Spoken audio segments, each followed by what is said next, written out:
desde la Universidad Francisco Marroquín. Cuenta con una maestría en Relaciones Internacionales con especialización en Geopolítica, Warwick University del Reino Unido, y con un diplomado en Derecho Internacional por la Universidad de Turín, Centro de Formación de la OIT Italia. Fue primer secretario y cónsul en la Embajada de Guatemala ante el Reino Unido. Es profesor universitario, asesor en el Comando Superior de Educación del Ejército de Guatemala y analista político y columnista en Prensa Libre. Un aplauso para él, por favor.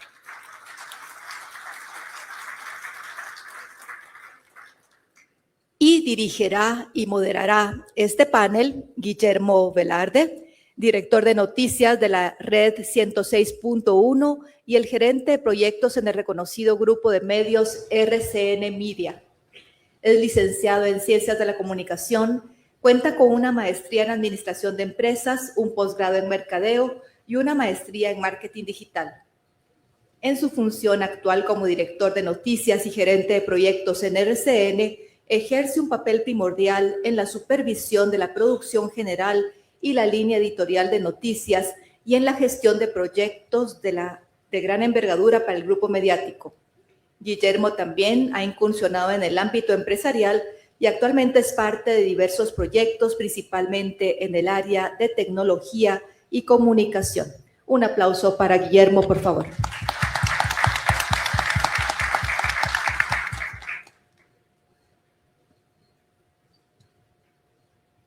Muchas gracias. Gracias por acompañarnos. Gracias a nuestros invitados y expertos.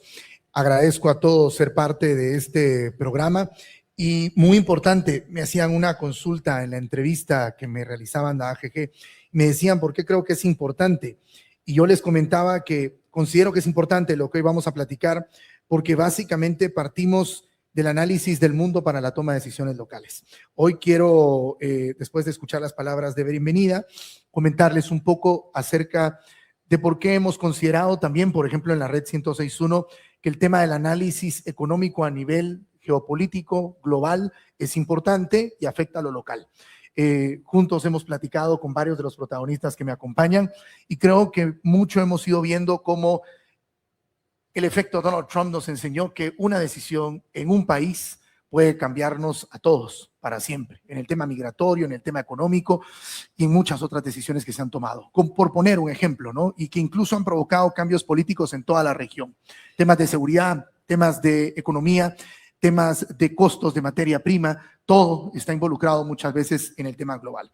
Para no robarle más tiempo a los expertos que sé que ustedes los quieren escuchar, quiero presentar a el doctor Hugo Maúl para hablarnos de las perspectivas económicas globales 2026, los indicadores económicos que impactan en los negocios del país. Doctor, por favor. Muchas gracias.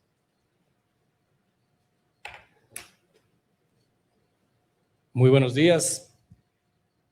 Tengo que ser muy claro en esto porque sé cómo es el ambiente político nacional e internacional y también hemos sido testigos cómo el mundo está cambiando. Entonces, el análisis que yo hago es un análisis basado en lo que hemos aprendido en los últimos 70 años de historia económica y cómo entendemos el mundo desde esa perspectiva, de un orden basado en reglas, de una estructura internacional que buscaba el libre comercio y organización interna de los países, promoviendo la competencia, promoviendo la libertad de empresas sin privilegios ni favores. Todo eso está cambiando. Como yo bromeo con mis amigos liberales de la UFM, ya no somos liberales, ahora somos mercantilistas, somos conservadores y somos pro Estado. Entonces, todo lo que yo diga es basado en eso. Puede ser que America First, Make America Great Again y la política de Trump nos demuestre a todos que hay un nuevo mundo que genera una nueva situación de bonanza mundial. Y si así es, dentro de un año, gustosamente vengo a tragarme mis palabras. Pero si alguien es de esa línea de pensar, no se sienta ofendido. Este es simplemente un análisis que tiene ciertas dudas respecto de la viabilidad que tiene ese modelo para el desarrollo del mundo de una manera armónica. Y es importante decirlo, si hay una característica esencial hoy, que la única regla es que no hay reglas del juego. Y si no, miren ustedes lo que pasa. Recientemente, miren mi columna de ayer en EP Investiga, en Panamá se celebra un gran cónclave para hablar del desarrollo de América Latina, de la importancia de la inversión extranjera, de la seguridad jurídica. El día siguiente, la Corte Constitucional de Panamá declara inconstitucional un contrato de hace 30 años de la operadora de los puertos de Panamá. Eso marca lo que esa gráfica dice. La incertidumbre global está en unos niveles históricos mucho más grandes que los de la pandemia. Y ante esa incertidumbre, la pregunta es cómo debemos actuar.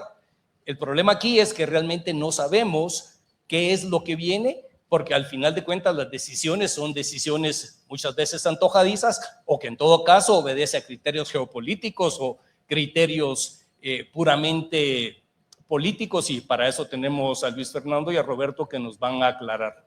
Lo otro es que a principios del año pasado, antes de que Trump llegara, el Fondo Monetario Internacional hizo una simulación de lo que podía ser una tormenta perfecta. ¿En qué sentido? Una tormenta perfecta que añadiera el impacto de los aranceles, que es lo primero que ustedes ven en azul, sobre el crecimiento potencial de los Estados Unidos. En el eje vertical tenemos qué tanto se desvía el crecimiento de los Estados Unidos hacia abajo, producto de las decisiones que en ese momento empezaba a tomar Trump. La parte azul es el impacto que tendría a mediano plazo toda esta política arancelaria proteccionista que se ha desatado en el mundo. Segundo factor, lo que sucedería debido a las expectativas de inflación. Si bien la inflación no se ha manifestado, eso no quiere decir que en el futuro pueda resurgir, y como se dan cuenta ustedes, cuando uno empieza a sumar los factores, ese crecimiento de Estados Unidos promedio de 2.5% durante décadas, estas desviaciones podrían tragárselo por completo. Si encima le sumamos un aumento en la tasa de interés internacional, se añade otra capa que nos lleva más hacia abajo. Y si finalmente sucede lo que algunos han empezado a decir, y es que hay un repudio del dólar como moneda o como activo de seguridad internacional, pudiéramos ver nosotros en el mediano plazo que Estados Unidos de crecer 2.53%, si se conjuga esta tormenta perfecta, podría dejar de crecer. ¿Qué nos importa Estados Unidos a nosotros? Bueno, sí nos importa. Aquí hay una proyección que hizo el Banco Centroamericano de Integraciones Económicas, hecha por un exalumno mío, dicho sea de paso. Y lo que muestra es que Centroamérica está unida inexorablemente a lo que pasa a los Estados Unidos. Ahí tienen ustedes el comportamiento del PIB de Centroamérica contra el de Estados Unidos, contra el del mundo, y pueden darse cuenta que si a Estados Unidos le va bien, a Guatemala le va bien. ¿En qué sentido? Primero, en el sentido de que nuestra integración es una integración no solo comercial, sino también en términos humanos por la migración y también en términos de que compramos y vendemos en los mismos mercados. En ese sentido, estamos ante un socio comercial que está cambiando la forma en que se comportaba, que está asumiendo al mundo en un torbellino donde es difícil saber realmente hacia dónde va el mundo, pero por el otro lado hay ciertos factores globales que han beneficiado a todos, incluso a Estados Unidos. Un primer factor que nos ha beneficiado como economía y también a los Estados Unidos es la reducción de las presiones inflacionarias a nivel global. Esos aumentos en los precios que nosotros vimos en el año 2022 básicamente han desaparecido, y todos los países de Centroamérica y el mundo entero hoy están en trayectorias de inflación mucho más bajas de las que se proyectaban hace un año o hace 2 años. Entonces, expectativas inflacionarias no las hay, ni en Centroamérica ni en el mundo, y perspectivas de inflación a mediano plazo realmente son muy bajas. Entonces, de esa cuenta, a la incertidumbre hay que añadirle un factor global. Esto no es producto de America First, esto es producto del funcionamiento de los mercados internacionales, donde este gran incremento de precios que tuvimos post pandemia hoy está realmente en una fase donde los precios cada vez crecen menos y las tasas de inflación convergen. Eso es bueno para el mundo y es bueno para Guatemala. Número 2, no podemos dejar de ver que nuestros países están siendo sujetos a un impacto negativo de tipo arancelario por parte de los Estados Unidos. Si bien ya se firmó el acuerdo que la ministra celebraba ayer con los Estados Unidos, no ha entrado en vigencia, empezó desde abril, estuvo 9 meses, 75% de los productos entran, 25% no. Digo esto porque el Banco Centroamericano hizo un ejercicio. ¿Cuál sería el impacto sobre el consumo y la inversión centroamericana de un aumento de 10% en los aranceles recíprocos y de un aumento de 20% en los aranceles recíprocos? Y como ustedes pueden ver, en todas las economías centroamericanas, ese impacto es un impacto negativo al consumo y negativo a la inversión. Claro, ustedes dirán, pero si aquí en Guatemala nos está yendo re bien, sí, nos está yendo re bien, pero eso no quiere decir que no estemos siendo sujetos de un influjo negativo producto de una política que no existía hace 15 meses y que hoy tenemos que nosotros afrontarla. Y el problema fundamental es que hoy tenemos un tratado, pero realmente no sabemos qué va a pasar dentro de 6 meses, dentro de un año, si es que algo sucede que no es del agrado de la administración en los Estados Unidos.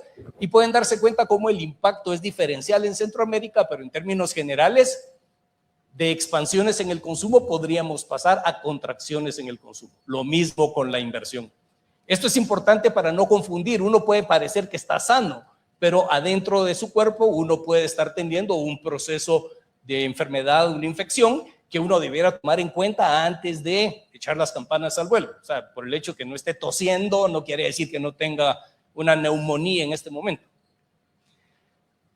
Y esto me lleva a la siguiente pregunta, que es la pregunta crucial. Si en Guatemala estamos creciendo y todo lo que está pasando a nivel internacional es negativo, ¿cómo conjugamos estas dos partes de la ecuación? Un mundo incierto, un mundo donde todos los pronósticos es hacia una contracción económica, hacia una contracción en el consumo, pero Guatemala crece.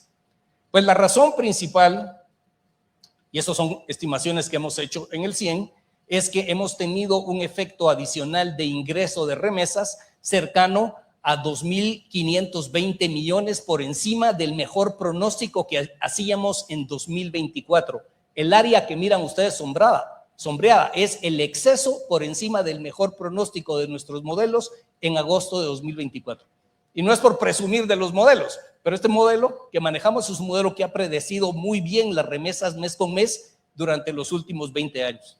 Sin embargo, vemos este crecimiento. ¿Cuánto es? Es aproximadamente 1.8% del PIB adicional que entró a la economía guatemalteca. O sea, este maná es adicional que cayó del cielo al que siempre cae. Entonces, eso hay que tomarlo en cuenta porque cuando uno desglosa la contabilidad, y aquí no se pierdan mucho, ¿sí? Cuando uno agarra ese incremento en las remesas, digamos de aproximadamente 1.7% del PIB, representa 15,000 millones de quetzales adicionales que entraron a circular. Cuando yo quito el efecto de esa demanda adicional que tuvo la economía producto del ingreso extraordinario de remesas, termino con una tasa de crecimiento que hubiera sido 3.3%. Quien quiera más, después yo le explico con detalle la contabilidad nacional, pero el punto es, entró más, ¿qué hicimos con ese dinero adicional? No lo consumimos, lo invertimos, lo ahorramos, construimos nuestra pared, cambiamos el piso de nuestra casa. Todo eso influye en la actividad económica. Si quitamos ese exceso, el país está creciendo lo que siempre crece. Entonces, confundir el 4.1% de crecimiento en Guatemala con que estamos haciendo bien las cosas y que Guatemala va en una trayectoria de desarrollo sostenido a largo plazo es una equivocación. Realmente estamos siendo nosotros bendecidos por una política que se tomó en los Estados Unidos que asustó a los migrantes e hizo que adelantaran remesas. Y no debo decirlo, pero seguir dependiendo de las remesas es una de las apuestas más riesgosas que podemos tomar dada la política migratoria norteamericana. Y la otra cuestión importante es que este maná no riega igual todos los campos. La industria y la agricultura crecieron 2.1, 2.7%. Claro, a la construcción le fue re bien, a las actividades financieras y de seguros le fue re bien, al turismo le fue re bien por otras razones. Pero ojo, ese maná está cayendo en ciertos campos. Otros campos siguen estando igual que siempre. Digo esto para reconocer la diferencia entre un shock transitorio positivo, que es el efecto de las remesas, la caída del precio del petróleo, la mejora del precio del café sobre la economía nacional. Esto es algo que nos ha pasado a Latinoamérica a lo largo de toda nuestra vida. Y lo que tenemos que ser muy claros es no confundir shocks transitorios positivos con cambios permanentes positivos, porque lo que es transitorio se va y regresamos de donde partimos, lo permanente se queda. Y de esa cuenta termino mi alocución recordando aquel dicho cincuentero colombiano centroamericano que no hay mejor ministro de Hacienda que un buen precio del café.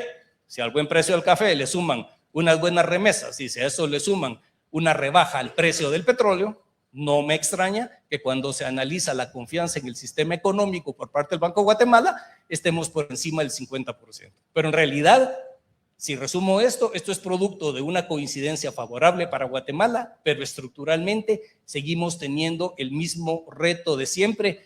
¿Y qué esperar en el año 2026? Inflación, no hay presiones inflacionarias a la vista. Crecimiento económico, Guatemala es muy resiliente, va a crecer alrededor del 3.3%.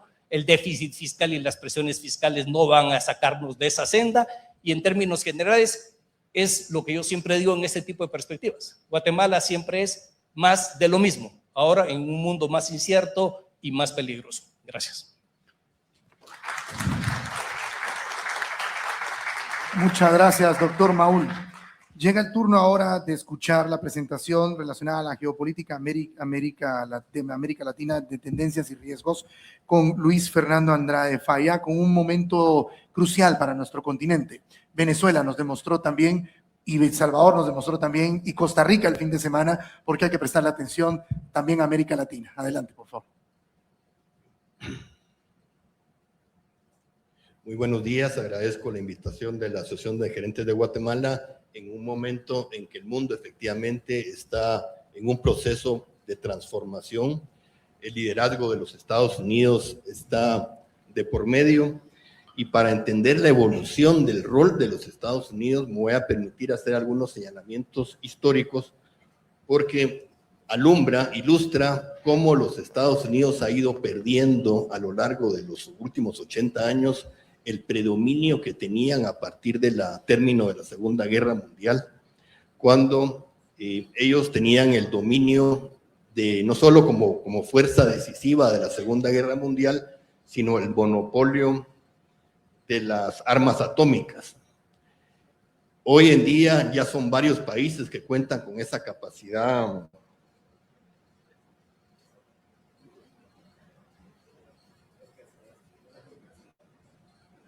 Creo que hay un error en la presentación.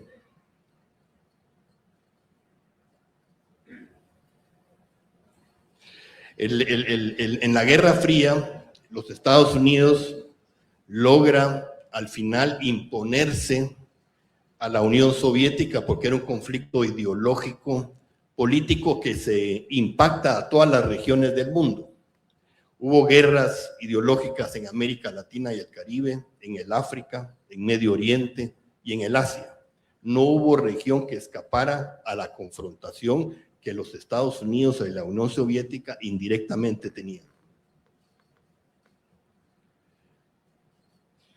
Luego, el predominio de los Estados Unidos se vuelve a sentir con el colapso de la Unión Soviética. Ese modelo totalitario, a mí me tocó estar en el Checkpoint Charlie en el año 89, en el paso de Berlín, de Alemania Occidental a Oriental, impresionante la diferencia del avance de las autopistas y los carros de Europa, de Alemania Occidental con Alemania Oriental.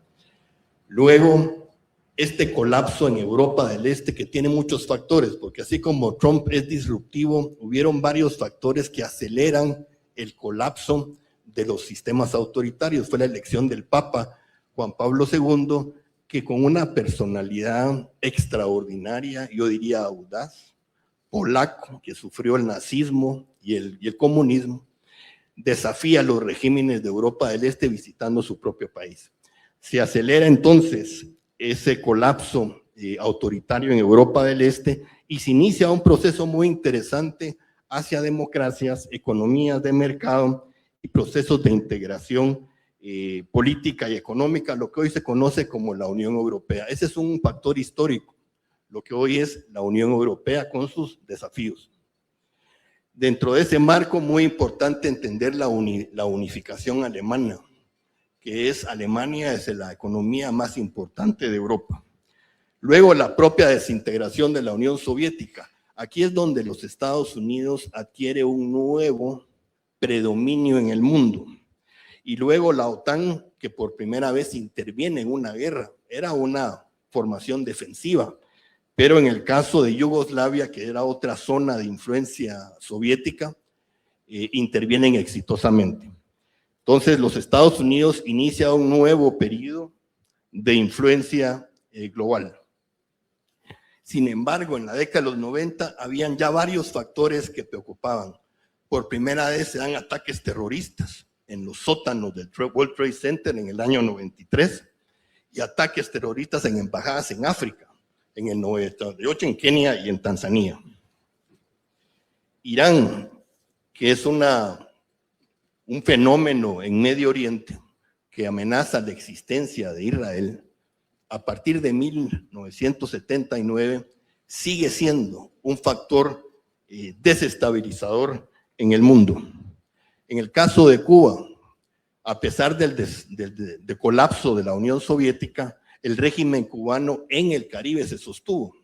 Yo estudié este tema a fondo, no había explicación económica cómo habían sobrevivido estando a 90 millas con medidas muy fuertes de los Estados Unidos, la ley Helms-Burton, que apretó más a la Cuba en ese momento, sufriendo un periodo especial. Y no solo cayeron económicamente, sino que vuelven a influir en América Latina, que lo vamos a ver más adelante. Y otro fenómeno es Corea del Norte, que sobrevive ya como una potencia nuclear después del colapso de la Unión Soviética.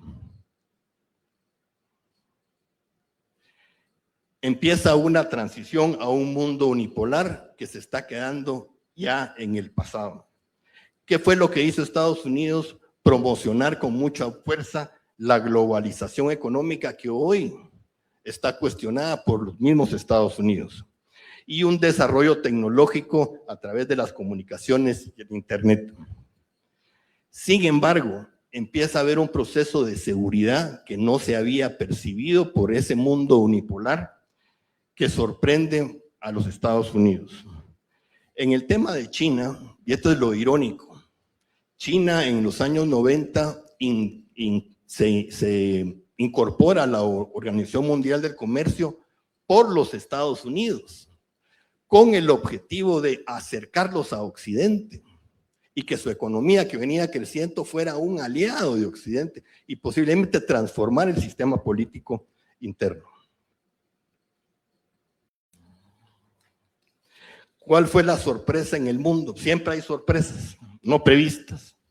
Los ataques terroristas del 2001. Nadie, ni siquiera las agencias de inteligencia de los Estados Unidos previeron el impacto, ni en la Guerra Fría habían sufrido directamente en los símbolos del poder de los Estados Unidos. No solo era el World Trade Center, era el Pentágono y habían atentados o había un objetivo de la Casa Blanca. Aquí viene una transformación en la seguridad del mundo. Los Estados Unidos no solo es económico, sino el predominio de la capacidad de la seguridad. Para ellos es prioritario. A partir de ese momento, empieza una atención hacia Medio Oriente. El hemisferio occidental pierde, no es una prioridad como hoy el presidente Trump lo plantea. La prioridad es responder con la fuerza dónde venía el origen del terrorismo. Entonces, la guerra en Afganistán, 20 años en la guerra con la OTAN, no solo era Estados Unidos, de la OTAN en completo, y salen, yo les diría, perdiendo la guerra como fue la de Vietnam. Muy importante eso, que después viene el fenómeno Trump. Y luego la guerra en Medio Oriente. Irak fue un objetivo para transformarlo como democracia, pero un fracaso con un costo económico de trillones de dólares, que fue de los argumentos que le permitió a Trump en su primer mandato, en su elección, llegar al poder. El mundo unipolar, después de los ataques terroristas, deja a la globalización en un crecimiento donde Estados Unidos se enfoca en la seguridad más que en el crecimiento económico, y la China, sin entrar en ningún conflicto, porque de algo lo que se aprecian los chinos es que no han provocado una guerra, pero Estados Unidos ha encabezado a un costo muy alto guerras que han perdido. y la pérdida de influencia y de credibilidad. El fenómeno Trump es un fenómeno que no estaba previsto.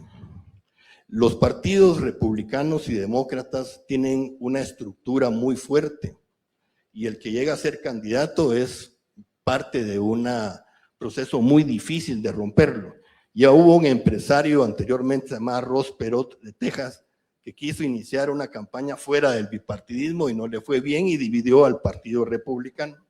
El presidente Trump, como empresario, rompe la estructura del Partido Republicano y se enfrenta a Hillary Clinton para llegar al primer mandato, otra estructura muy fuerte. En el Partido Republicano, la familia Bush, y en el Partido Demócrata, la familia Clinton. Y Hillary Clinton era la candidata. Aquí se da un fenómeno donde rompe el bipartidismo o las estructuras tradicionales políticas de los Estados Unidos. Entonces llega al poder. ¿Y cuál es el fenómeno? Primero, no inicia guerras. Pareciera que por su personalidad él es una persona que no tiene reacciones meditadas, pero él hereda las guerras de Afganistán y el problema de Medio Oriente. Sin embargo, logra acuerdos, el acuerdo de Abraham, donde los Estados Unidos acerca a Israel con los petroleros países del Golfo Pérsico, Arabia Saudita, Emiratos Árabes Unidos, Omán, como nunca se había dado. Ya había sido Egipto y Jordania, pero nunca los países ricos del Golfo Pérsico. La relación con Israel ha sido extraordinaria y muy consistente. Pasó la embajada a Jerusalén, algo que ningún presidente de los Estados Unidos había animado, le dio las colinas del Golán como parte de Israel, y a pesar de eso, logra los acuerdos de Abraham. Sin embargo, él acuña un concepto muy interesante del Deep State. Y esto tiene que ver con la política interna de los Estados Unidos en su expresión en el mundo. Y cuando él se refería al Deep State, era toda aquella estructura burocrática en el Pentágono, en el Departamento de Estado, en las agencias de inteligencia, en el FBI, en el Departamento de Justicia, que le hicieron la vida imposible. Así como rompió los partidos políticos en sus estructuras tradicionales, siendo presidente en el primer mandato, se enfrenta a todas estas agencias, incluyendo a los generales del Pentágono. Además de eso, lo intentaron desaforar 2 veces. Él no tenía el control del Congreso. Y luego sufre el COVID global, un fenómeno que nadie esperaba. Y luego, como candidato para reelegirse, lo desconectan de las redes sociales, a presión del FBI, una cosa impresionante, no estando en el ejercicio del poder. Y luego los casos jurídicos en contra de él. Este fenómeno político, si lo hubiéramos visto dentro de la perspectiva de quererse reelegir, no era posible reelegirse, de lo golpeado que terminó su primer mandato. Pero el sucesor hereda, el presidente Biden, un mundo que venía cambiando. El tema de los BRICS, la China ya no era aquella China vista como un aliado posible de Occidente dentro de las reglas del orden internacional económico, sino una China en un modelo híbrido con una perspectiva y una visión propia de un mundo en contra del orden internacional de los Estados Unidos. Y llega a tal nivel de que empiezan a tener aliados que son receptivos a la propuesta china. La India, que es un país fiel de la balanza, se suma al BRICS. Rusia, Sudáfrica. Y así empieza un fenómeno multipolar ajeno a los Estados Unidos. El presidente Biden comete varios errores de fondo. Uno, la salida de Afganistán, en la forma como lo hicieron, pero ni en la guerra de Vietnam se había visto eso. Una salida humillante al prestigio y al poderío de los Estados Unidos. Y luego la guerra de Ucrania, que fue el corolario del fracaso del liderazgo de los Estados Unidos. Por eso el presidente Trump al día de hoy cuestiona la legitimidad de esa guerra. La guerra de Ucrania, que ha tenido un impacto en Europa, ha dividido a los europeos y demostrado que no tienen la capacidad ni económica ni militar de hacerle frente a Rusia. Y Rusia se vio obligado a profundizar su relación con la China, con la India y en general con el Asia. Estados Unidos se vio involucrado en una guerra financiando otra guerra como la de Irak y la de Afganistán. Entonces, el fenómeno Trump vuelve a repetirse en un marco internacional donde Estados Unidos había estado perdiendo su capacidad de liderazgo.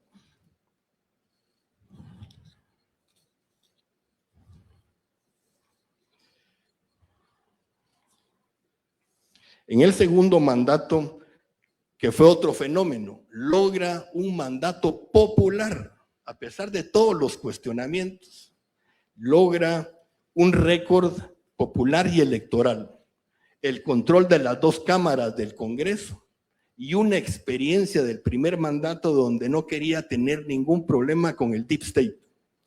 Entonces, el mundo recibe a un Trump con fuerza política, muy importante.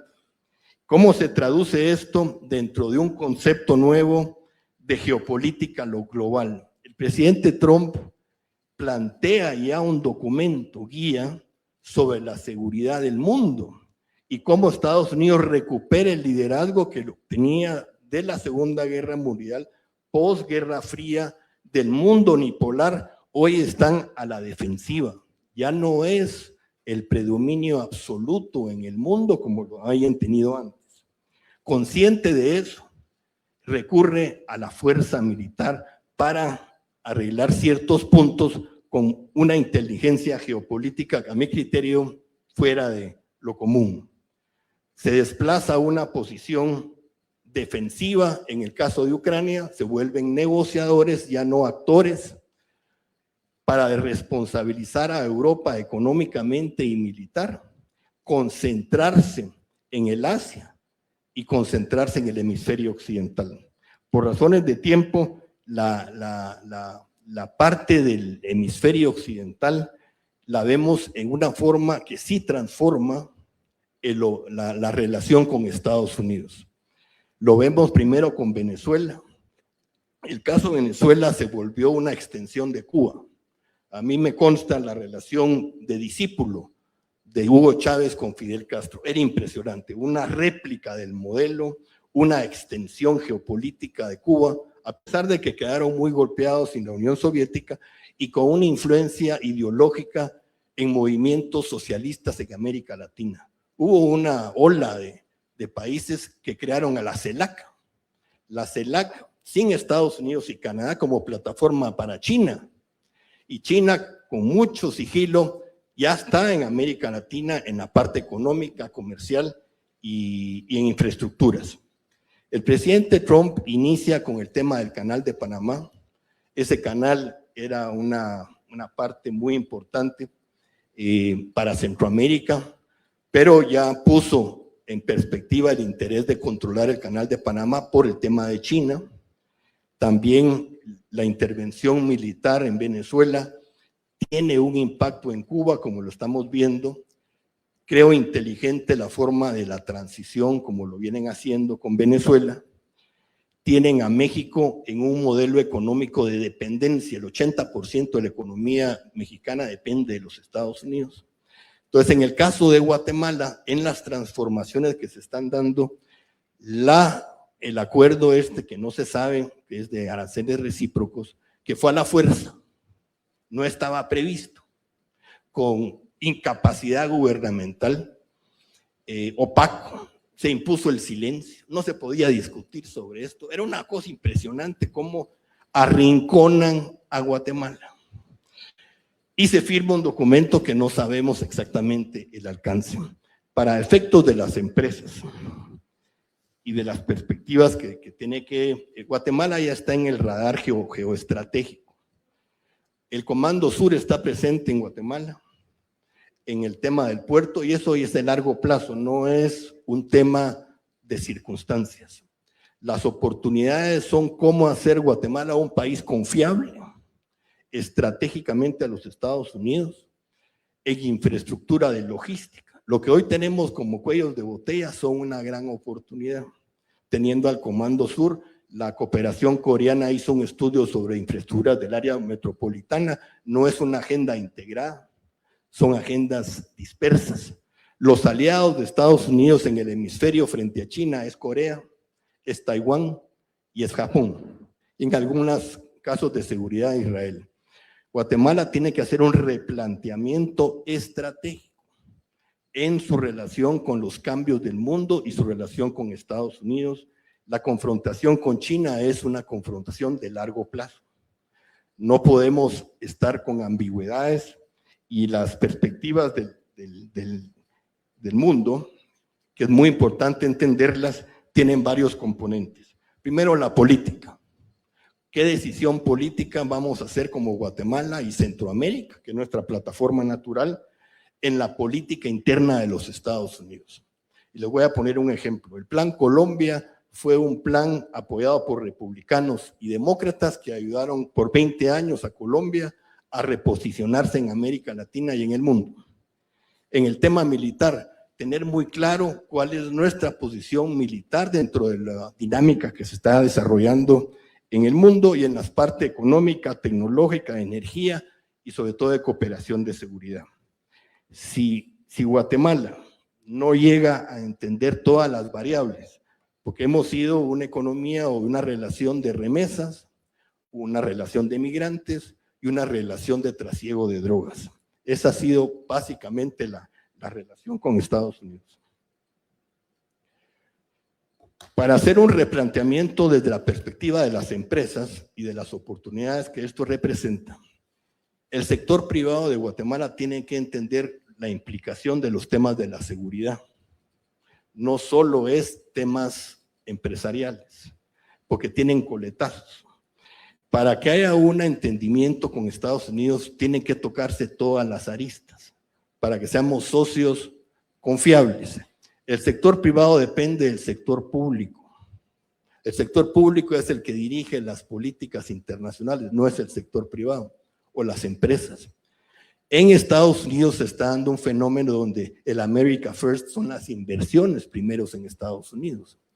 Pero hay ciertos lobbies en que Guatemala no ha explotado para ser confiable. La palabra clave es la confiabilidad en los cambios que se están dando internos en los Estados Unidos. La Florida, y esa es una tesis que yo tengo, el grupo cubano-americano, que hoy tiene mucha influencia en los Estados Unidos, y por eso está el senador Marco Rubio, ex senador Marco Rubio, de una larga trayectoria, no solo secretario de Estado, sino es un asesor nacional de seguridad en la Casa Blanca. Solo Henry Kissinger tuvo esos dos sombreros. Entonces, la relación con la Florida y la política interna de la Florida, visto en América Latina, es muy importante. Guatemala necesita hacer una catarsis estratégica de país con el sector privado de las empresas para tener una visión holística de los cambios que ya están dando en el mundo. Con esto cierro mi presentación para dejar la palabra al siguiente panelista. Gracias.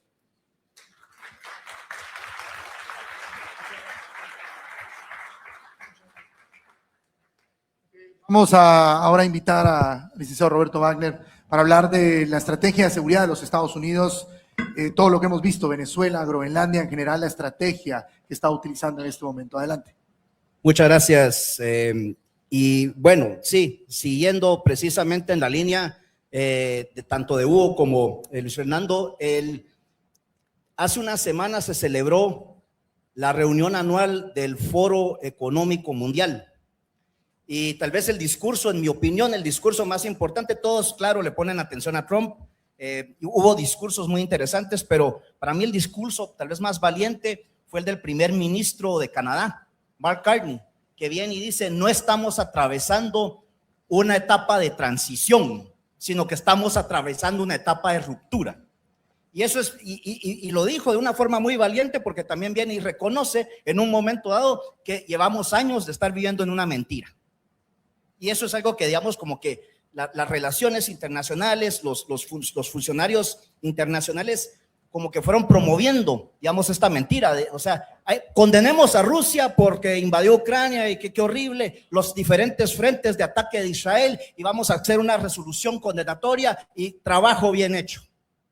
Pero el fondo del problema seguía ahí. no se resuelve. La geopolítica parte de 3 disciplinas fundamentales para entenderla, porque esa es una cuestión también muy importante y lo decía Hugo, estamos viviendo ante una gran incertidumbre, no solo económica, sino que política también. Y no tenemos bola de cristal, ya quisiéramos, no tenemos una bola de cristal, pero lo que sí tenemos son ciertos elementos, como lo es la historia, la geografía obviamente, que como una máxima de la geopolítica es la geografía impone y el ser humano dispone, y las relaciones internacionales. Entonces, sobre esto, yo lo que quisiera es también hacer un recorrido un poco más histórico, porque ya hemos pasado por esto. O sea, esto no es algo como que de repente el mundo, o sea, está tomando un giro de 180 grados. Ya hemos pasado por situaciones así. Me quiero concentrar precisamente en lo que es la estrategia de seguridad nacional de los Estados Unidos y particularmente cómo impacta el hemisferio occidental.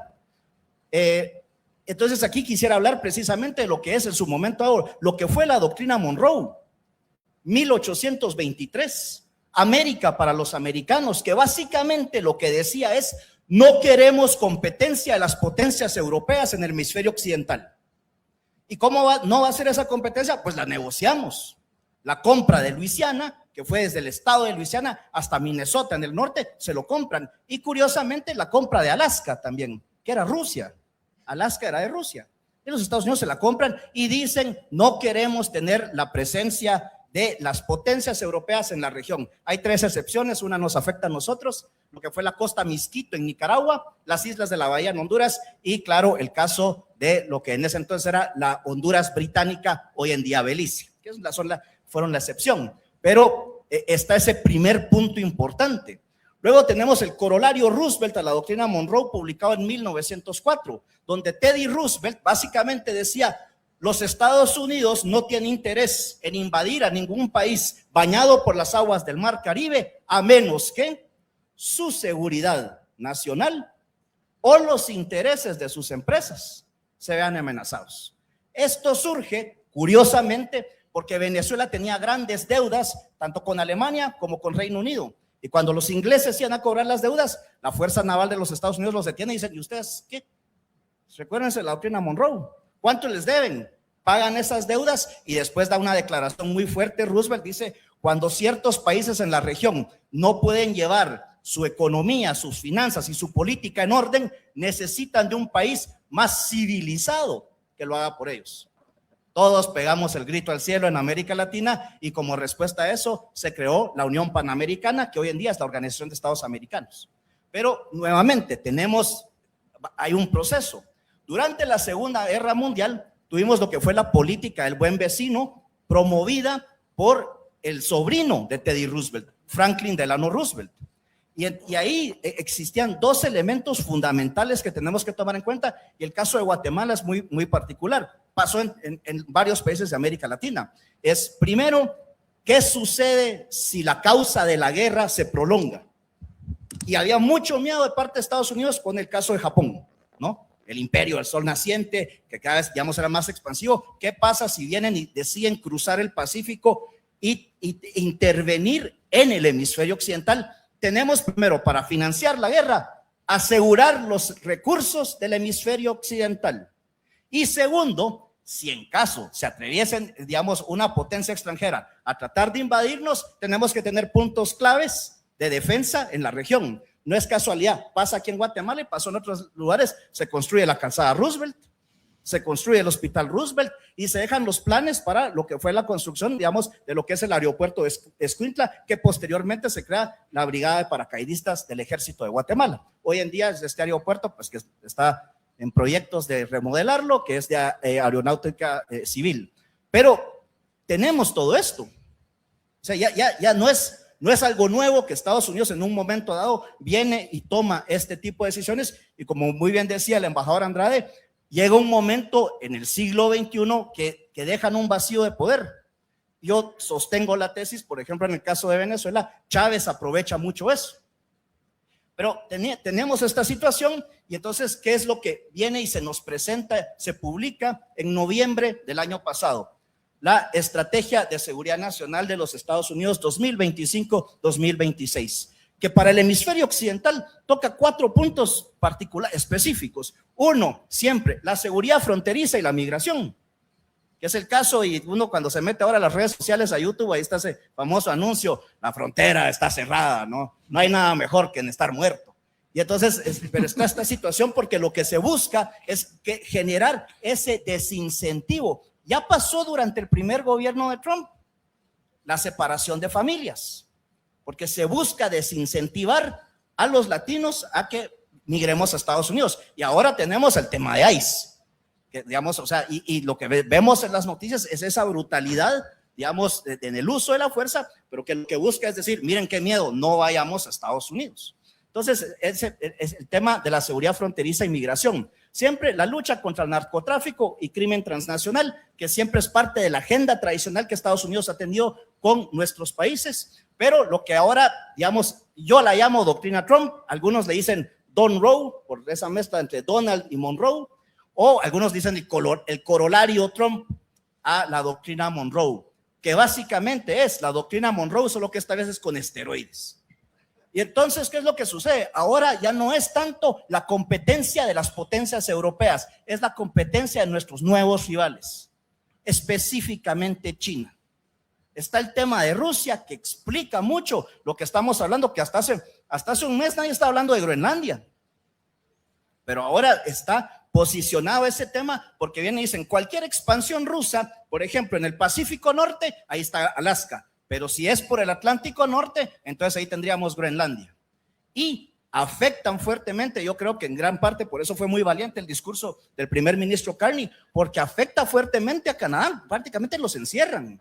No es, o sea, puede ser ofensivo, puede ser descabellado para muchos, pero es, y tal vez lo hace en tono burlón, cuando viene y se refiere a Canadá como el 51 estado, digamos, porque está aislando a un país que digamos que siempre ha sido un socio estratégico de Estados Unidos, aislándolo económicamente. Y después lo que son las alianzas transaccionales. O sea, Estados Unidos, en mi opinión, es un realismo transaccional lo que estamos viendo.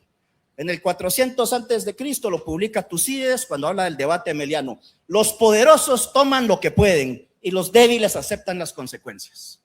Y Estados Unidos, con el caso de Venezuela, eso es lo que hizo. Un somatón de fuerza, de poder.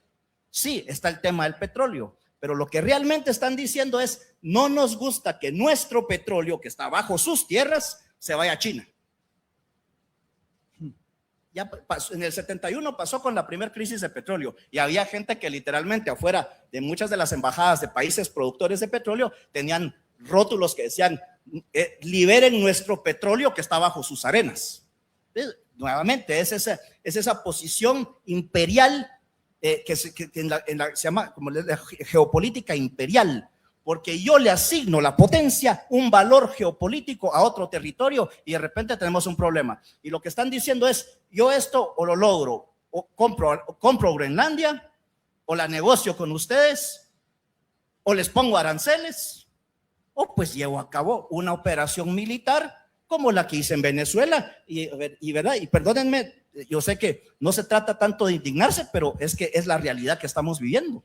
Y la ambivalencia de esa operación es un símbolo de poder. ¿Qué realmente pasó?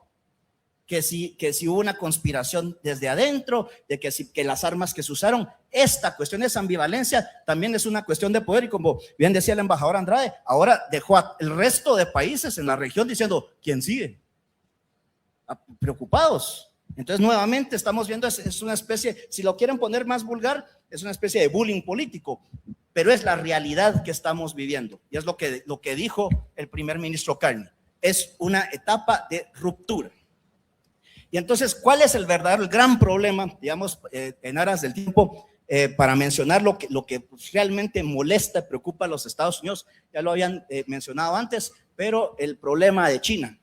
Y aquí les dejo dos gráficas, una ya la había utilizado en otros foros, pero primero, vean, el año 2000, el principal socio comercial de América Latina y el Caribe, Estados Unidos, todos los países. Para el año 2023, ahí están los en rojo, ya son su principal socio comercial es China.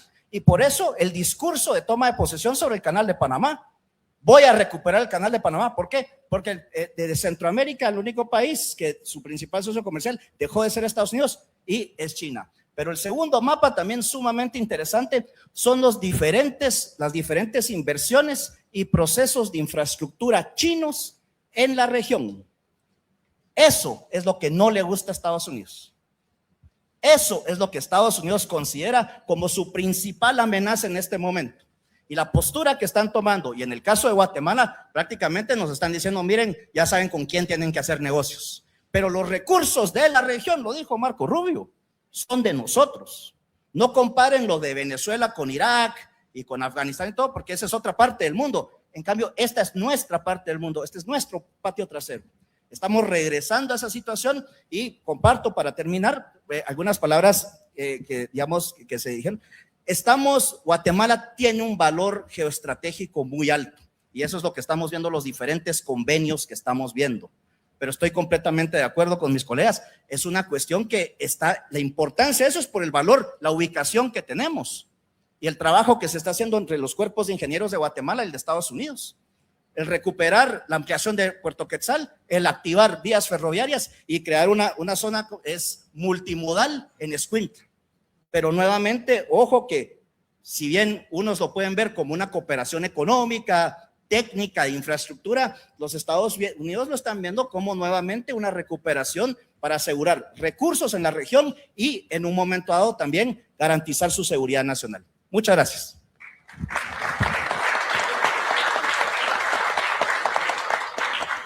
Bueno, agradezco a nuestros tres panelistas y ahora, pues, después de escuchar sus ponencias, una charla. Arranco con el doctor Maúl.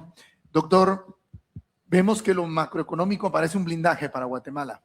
Siempre ha habido la discusión, y incluso le he platicado en la radio con el presidente del Banco de Guatemala, cómo de lo macro llegamos a toda la población y que todos sientan ese beneficio de crecimiento. ¿Qué hace falta para que todos los que estamos aquí, todos los que nos ven a través de redes sociales y nos van a escuchar en la red, sintamos ese impacto en nuestras vidas? ¿Qué le hace falta a Guatemala?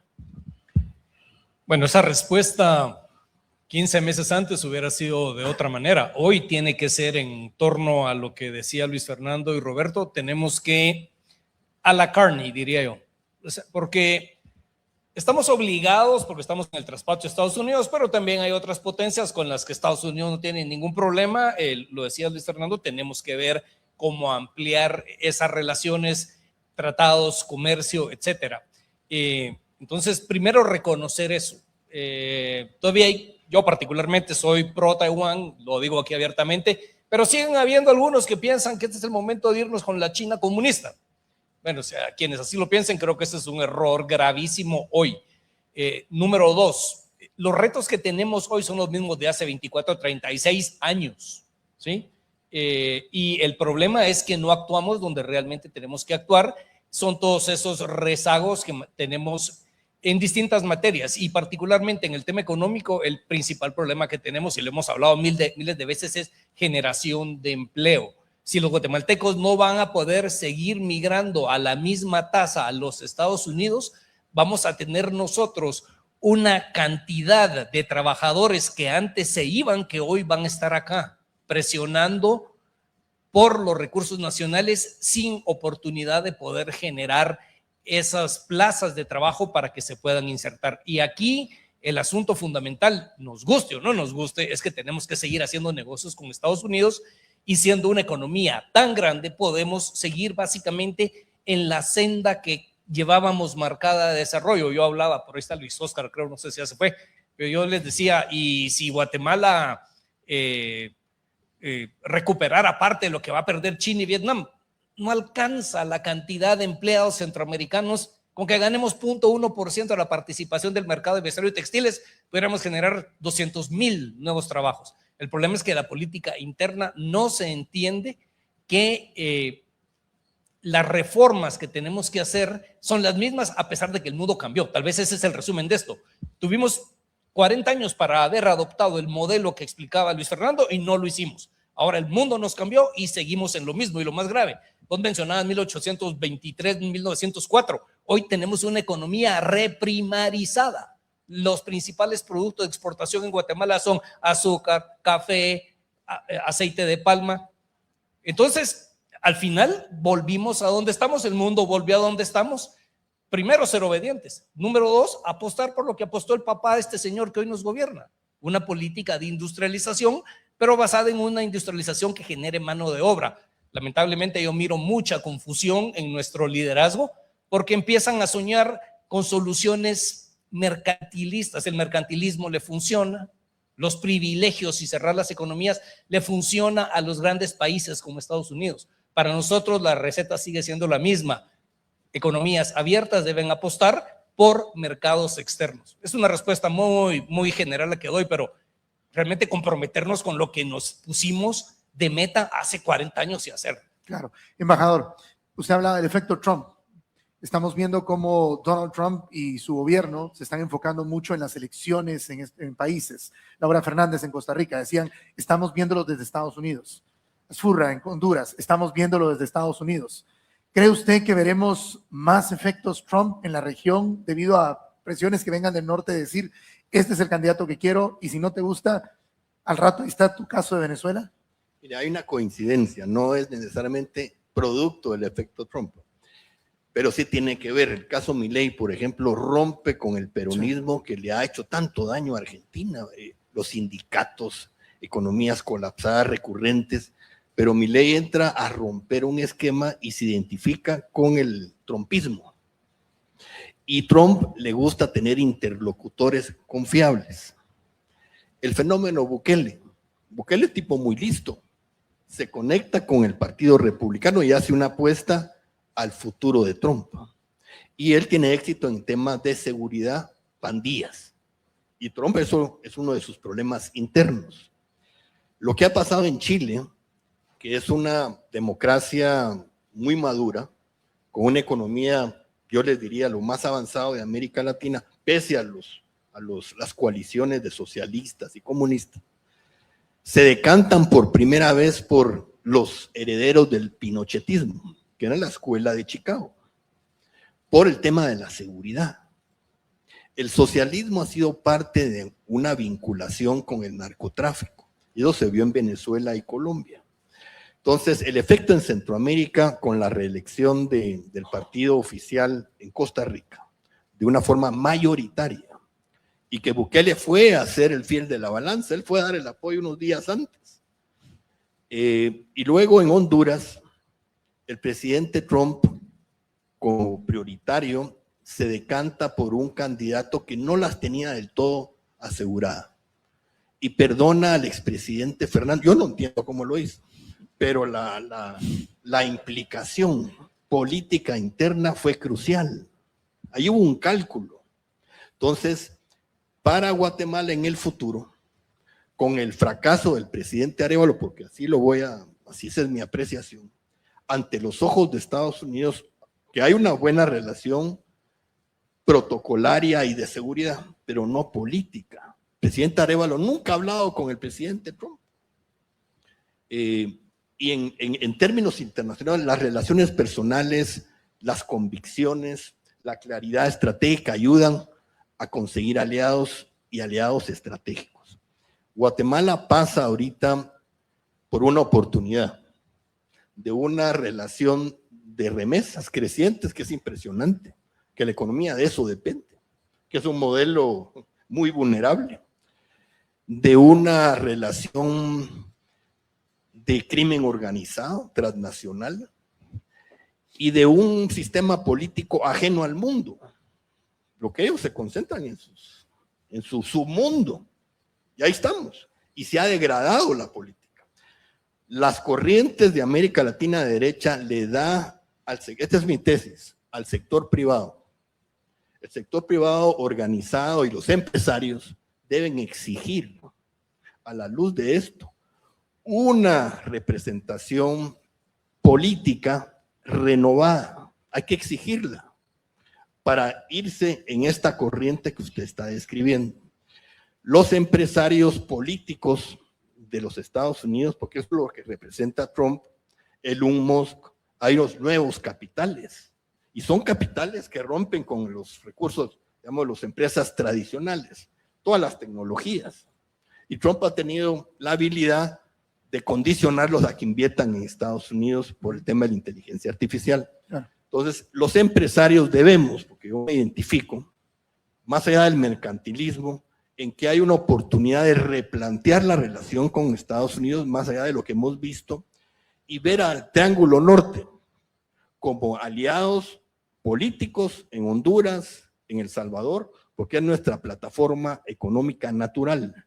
La relación con El Salvador y Honduras se acerca a la de Estados Unidos. Por eso no lo reconocemos, no está en nuestro DNA. Entonces, hay una oportunidad, sí, pero depende mucho, a mi criterio, del sector empresarial. Roberto Wagner, a ver, usted mencionaba el tema de políticas de Estados Unidos que involucran el tema de seguridad en la región. Un domingo la vida nos cambió a todos, escuchamos cómo grupos criminales estaban atacando a la policía, ya no la policía, los grupos criminales, y empezó un estado de sitio.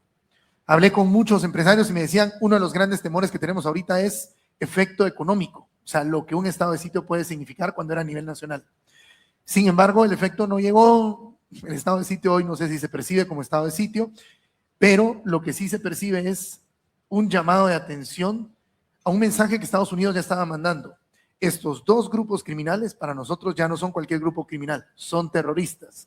Y empiezan entre líneas Estados Unidos a decir por estrategia de seguridad, casi que si ustedes no actúan, actuamos nosotros. Y cuando uno percibe como grupos terroristas, ya sabe que Estados Unidos puede actuar con otras fuerzas. Y estoy hablando de temas militares.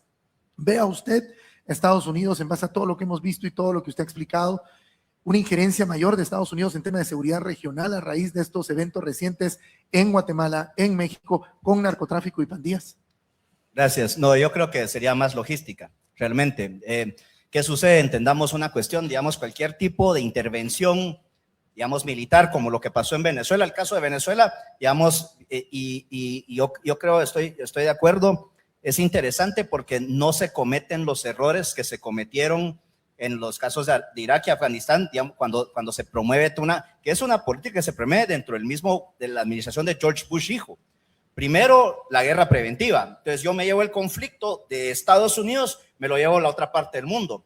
Pero después se comete, en mi opinión, ese error de lo que fue una política exterior de nation building. Vamos a imponer, vamos a construir una democracia republicana en países que no tienen, o sea, que no han tenido esa historia profunda de democracias republicanas. Es un principio que Hans Morgenthau tiene entre los principios del realismo político. No hay que cambiar la cultura o la ideología de otro país. Lo que tienen que es que estar alineados.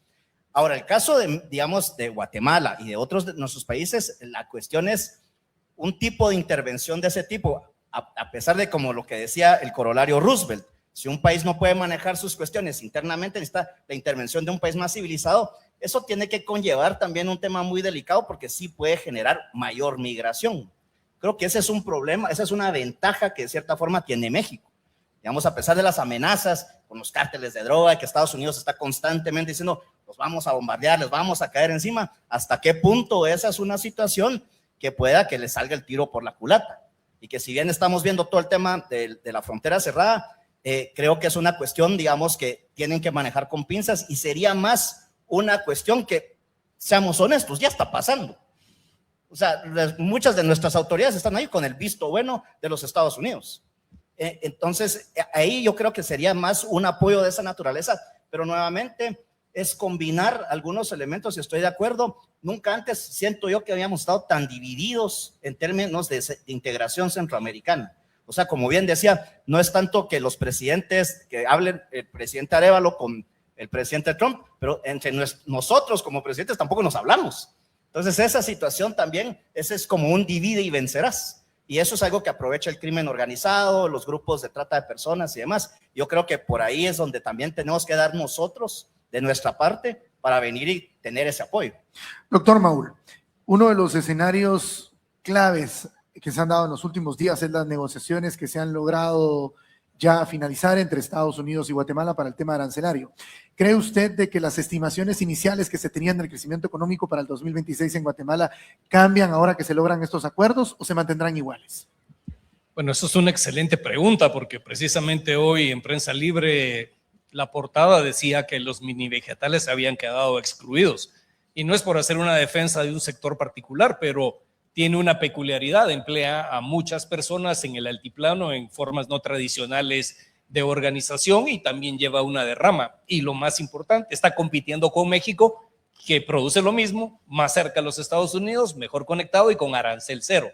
Este tipo de cuestiones, si bien son focalizadas, pueden tener efectos muy graves en regiones particulares del país, afectar, por supuesto, las posibilidades de consumo de esas familias, las posibilidades de inversión de esas familias, y ahí podríamos nosotros empezar a ver esos efectos que originalmente el Banco Centroamericano de Integración Económica mencionaba. Tal vez no al nivel de que Guatemala deje de crecer a su tasa vegetativa, pero sí un efecto negativo importante. El otro es el reemplazo de la migración que va envejeciendo en los Estados Unidos, que por un hecho natural demográfico cada vez mandan menos remesas, con nuevos migrantes que son los que mandan una mayor proporción de su ingreso. Ahí también tenemos otro efecto que si no se logra, si no logran seguir pasando a la tasa que se venía pasando, esa apuesta sobre las remesas es una apuesta que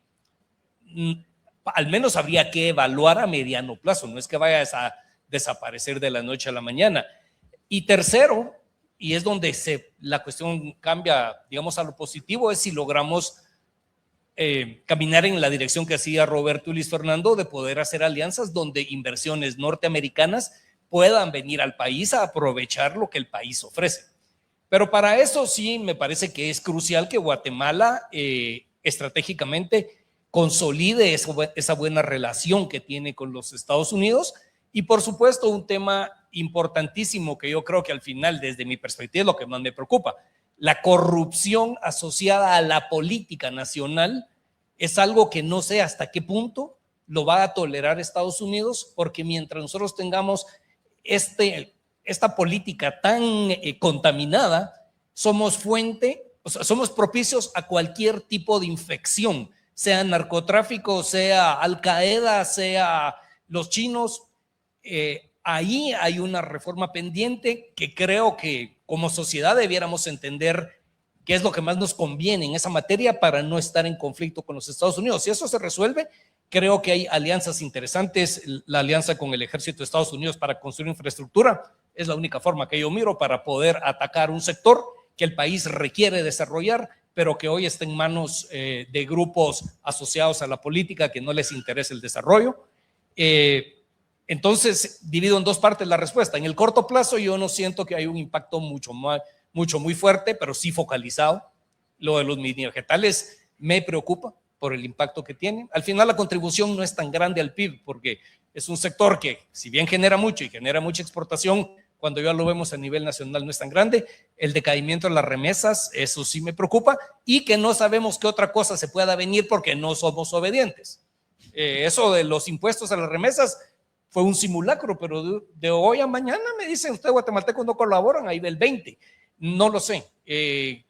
Ahí tal vez estoy más en el sentido de Luis Fernando, que ya hay una buena relación, pero hay que cultivarla, ¿verdad? No solo nos caemos bien, hay que enamorarlos y finalmente, de alguna manera, aunque aquí no hay acta matrimonial que firmar, al menos sí crear algún tipo de mínima certeza de que somos confiables para ellos. Y una cuestión bien importante, no tenemos relaciones con China, somos socios de Taiwán. Y número dos, los mexicanos entre sí y no,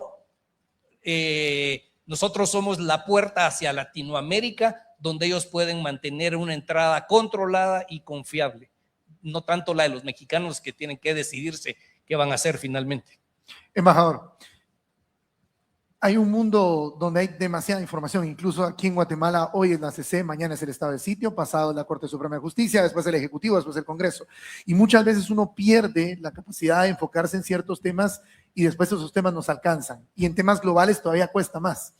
Para no perdernos, para todos los presentes y para quienes nos ven a través de las plataformas digitales, ¿qué temas deberíamos en este 2026 no perder de vista? El conflicto de Groenlandia, el tema de Venezuela, ¿dónde no nos deberíamos de perder? Cuénteme un poco cómo ve usted esos conflictos donde no podemos perder atención para la toma de decisiones. Mire, primero la empatía, la simpatía y la relación con la mente de Trump, que parece ser atravilario, pero no lo es. pero a veces da la impresión, pero es su naturaleza negociadora que ningún presidente de Estados Unidos ha tenido. Entonces, para entenderse con él, porque le gusta hablar con todos, él agarra el teléfono y habla hasta con sus rivales o con Irán, con Corea del Norte, pero con Guatemala no. Entonces, el gobierno es el responsable de conducir las relaciones internacionales. Y este presidente, que se veía con experiencia diplomática, pues lo que menos ha hecho es formular una relación directa con los círculos de poder de los Estados Unidos. Entonces, como hay ambigüedad, hay contradicciones, hay situaciones donde uno dice, bueno, ¿será que entienden o no entienden? Uno mismo se pregunta. Entonces, para capitalizar las oportunidades, se vuelve muy difícil después de 2 años de esa situación que no es 100% confiable. Cuando cambian al embajador de Estados Unidos, que era un gestor del presidente, en círculos de poder del departamento, no de la Casa Blanca, del Departamento de Estado. Entonces, hay una transición en el gobierno donde están enfocados en las elecciones que le llaman secundarias, no en la política internacional. No tienen la capacidad simultánea de ver varios temas. Tampoco cuando hablan, trasladan claridad de las cosas. Es como el acuerdo no se sabe al final cuál es, no se esmeran, no son rigurosos. Entonces se van perdiendo oportunidades que son siempre históricas. Yo vuelvo al sector empresarial. El sector empresarial tiene que ser más contundente, más exigente. Tienden a dividirlos. Bueno, algunos se benefician, otros no, pero como es un asunto de país, hay que hacer ver y de presionar para que las cámaras o las organizaciones, la AGG, los empresarios, la asociación de gerentes, de exportadores no tradicionales, se pronuncien sobre ciertos principios claves en la inserción al mundo y de la política interna. Quienes hoy dirigen el gobierno y los actores políticos confunden. Uno los oye hablar y pues todos son una maravilla, todos saben. Y unos monólogos en podcast que uno dice, bueno, aquí está difícil entender la población hacia dónde van las prioridades del país. Hay mucha confusión. En ese sentido soy pesimista, pero el sector empresarial sí tiene que marcar o hacer presionar para que alguna respuesta haya. No lo veo fácil, porque hay una estructura política muy profunda, muy enraizada, que se resiste a los cambios. En su presentación, Roberto, en el tema de seguridad, que era su presentación, surge la cuestionante de qué hizo bien, o si la seguridad pesa tanto como para influir en tema de relaciones, porque qué hizo bien Bukele para poder mantener, me parece, relaciones con China y con Estados Unidos, y parece que no le afectan, ¿no? Él es el único que parece salirse de ese mundo de no podés vivir y convivir entre China y Estados Unidos. Y por el otro lado, Guatemala enfrenta recientemente una polémica que también lo marca en temas de seguridad, no solo el tema de los grupos criminales, sino el tema de la incautación histórica de cocaína en los puertos. Parece que el mensaje es Guatemala ahí va luchando, pero no lo logra, y la seguridad le dio a Bukele suficiente poder para poder tener una relación con dos gigantes como China y Estados Unidos. Desde su punto de vista, ¿qué tanto pesa la seguridad en tema de relaciones con otras naciones a estos niveles? Yo comparto lo que se había dicho antes. Bukele es sumamente hábil. Él globalizó el modelo de la cárcel de máxima seguridad. Llega y le vende eso a Trump, le dice, mire, mándeme a sus criminales más, a los peores criminales, ¿no?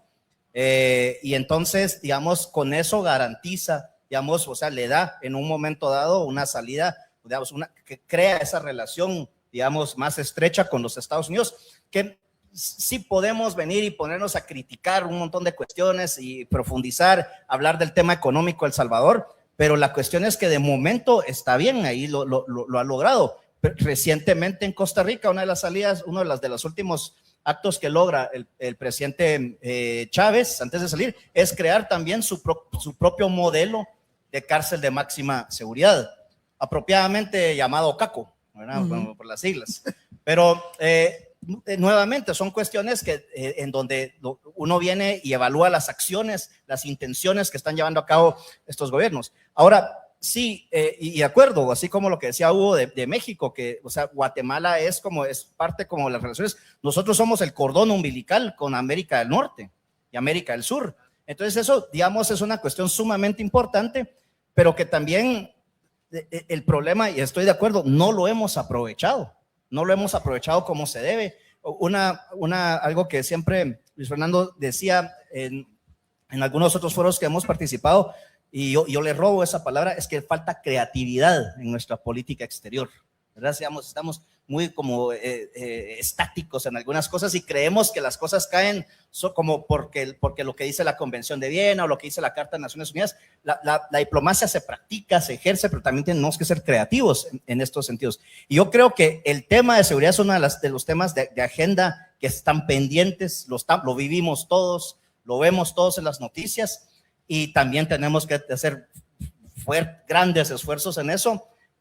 No solamente esperar a que sea Estados Unidos o que venga alguien a decirnos cómo hacer las cosas, sino que nosotros tenemos que también ir pues trabajando y tomando acciones para lograr buenos resultados. Doctor Maúl, estamos en medio de elecciones de segundo término. La Corte de Constitucionalidad, magistraturas del Tribunal Supremo Electoral, Fiscalía General del Ministerio Público, y puedo seguir. En este momento ya se libra una batalla en torno a todo esto. Siempre se ha dicho que Guatemala es resiliente en el ámbito económico a lo que pasa en lo político. Muchos lo han afirmado. Primero, ¿coincide usted con esto? Y segundo, ¿cree usted que seremos nuevamente resilientes a estos cambios que históricamente es de las primeras veces que vamos a ver tantos cambios en estas instituciones en el mismo año? ¿O cree que va a tener un impacto en la parte económica las decisiones que se tomen en CC, TSE y otros poderes del Estado? Sí, a ver, hay que ser realista.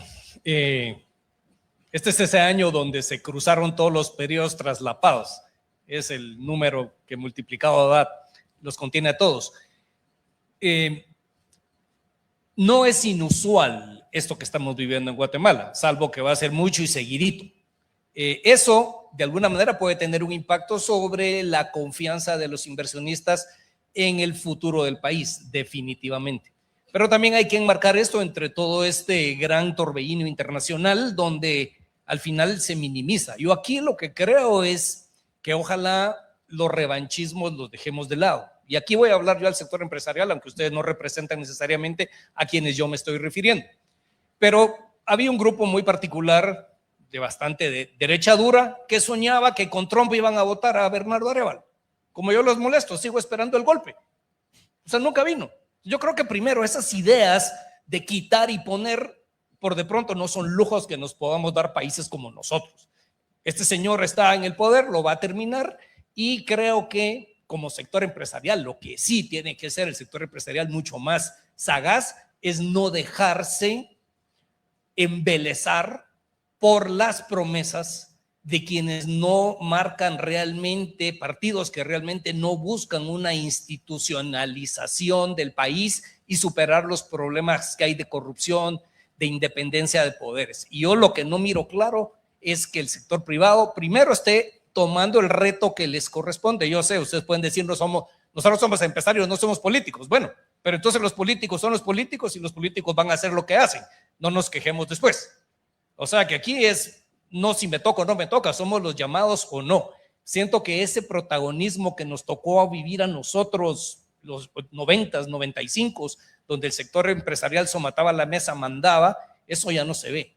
Y los políticos per se, los partidos políticos, los cacicazgos políticos no los van a voltear a ver. Como yo le digo a un querido amigo que es uno de los gerentes más de las empresas más grandes de Guatemala, vos mandás en tu empresa, pero en el territorio no mandás. El cacique del territorio decide si vos entras o no entras con tus camiones, punto. Y si querés ir con tus guardaespaldas a sacarlos, vas a salir repelido con armas mucho más fuertes de las que vos te imaginas que existen. Y lo digo por haber trabajado durante todo el año pasado en el oriente y norte del país, en el campo, recorriendo.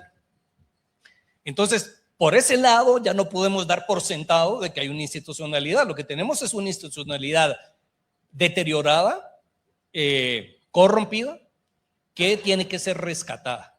Ahí creo yo que en ese sentido, no sé qué pensarán ustedes, pero yo creo que a Estados Unidos Lo que Estados Unidos quiere un hijo de puta que sea de ellos, perdón por el francés, ¿sí? Pero no necesariamente quienes tienen hoy el poder son los más confiables para ellos, porque tienen intereses contrarios. Ahí hay un llamado importantísimo a tener una participación más fuerte y que estas elecciones intermedias no terminen generando mucho más malestar, incertidumbre y desconfianza de la que ya existe. Es decir, ok, vamos a armar un bacanal y nos vamos a poner todos borrachos y va a ser todos contra todos, pero no nos salgamos de la casa, vamos ya, hagamos los trapos limpios, los trapos sucios se limpian en casa.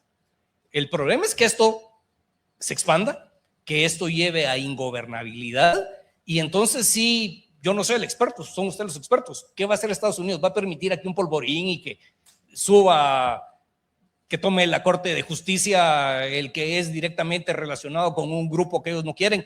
No lo sé, yo siento que la moneda está en el aire y si somos suficientemente maduros podemos como sociedad civil volver a librar la batalla que hemos librado, poner la presión para que se tomen las decisiones, apoyarnos a los Estados Unidos en lo que se pueda para lograr rescatar a esas instituciones. Si no lo hacemos, yo creo que hoy estamos mal con Trump, pero estaríamos peor si ni siquiera estuviéramos en el radar. Lo que peor nos puede pasar hoy es caer en el total olvido de los Estados Unidos. Y se los doy bien claro, pudiéramos firmar un tratado de libre comercio con China, no le venderíamos nada, porque logísticamente no estamos conectados a ese mundo, empresarialmente no lo conocemos. Pudiéramos mandar a la punta a Estados Unidos y exportar a Europa. ¿Dónde están las rutas logísticas? ¿Dónde está la competitividad? Entonces creo que ya tenemos un bully, dijiste vos. Encima, aquí vamos a estar nosotros causándole problemas. No sé qué tanta vaya a ser la paciencia. Y ojalá fuera la doctrina de Teddy, vos que mandaba, ¿cómo le mandan? De Warship Diplomacy, que mandaban a Estrada Cabrera, lo subieron a un destroyer que llegó a San José para darle las instrucciones. Yo no sé si va a ser así hoy. Ojalá fuera así, porque entonces entendería el mensaje, pero puede ser simplemente pinche paisecito. Ahí se ven, ¿verdad? Yo trabajo con los que yo quiera. No lo sé, yo siento que sí hay, nos estamos jugando mucho y no creamos que quienes nos representan necesariamente van a luchar por nosotros la buena batalla que hay que librar, porque aquí la confusión interna es tan grande como la confusión externa.